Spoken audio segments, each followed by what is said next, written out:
Under our system of justice, the government cannot force anyone to answer for a serious crime unless you, the people of the community, sitting on a grand jury, decide there is enough evidence to warrant an indictment.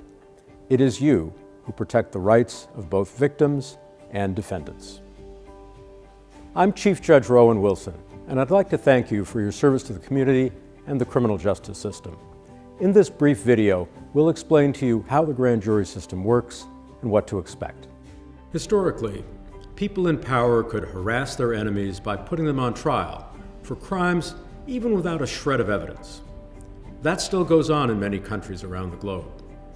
As Supreme Court Justice Robert Jackson said in a famous speech when he was Attorney General of the United States, "The prosecutor has more control over life, liberty, and reputation than any other person in America."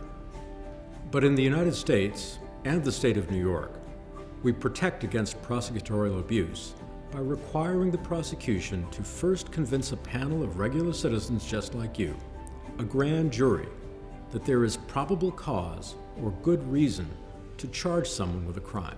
Good morning, everyone. I'm an assistant district attorney in this county, and I'm here to present for your consideration today, people of the state of New York against. As a grand juror, you are now a part of the court system. You do not work for the defendant, the prosecutor, or the police. Keep in mind that the grand jury does not decide if someone is guilty or innocent.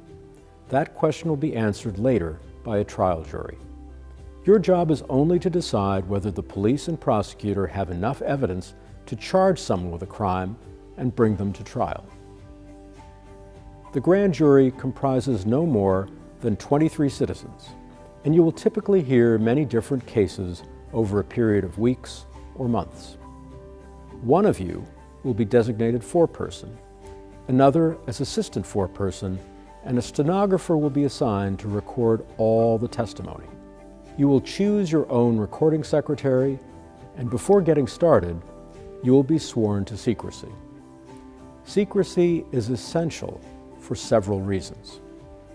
To avoid tipping off the target of an investigation, to ensure that prospective witnesses testify freely and openly without concern of retribution, to protect an innocent person from unfounded accusations and damaging rumors, and to protect the grand jurors from any interference.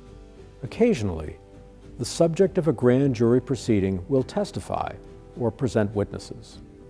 But that usually does not happen, and you shouldn't come to any conclusion, positive or negative, because the individual does or does not appear. Once you hear all the evidence, you will decide if there is enough evidence to issue an indictment, which is also called a true bill.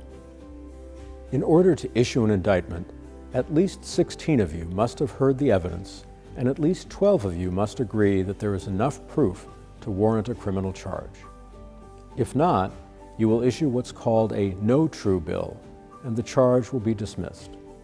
The judge will give you much more detailed and specific instructions, but I did want to take this opportunity to greet you, thank you, and provide a historic perspective on the duty you have assumed.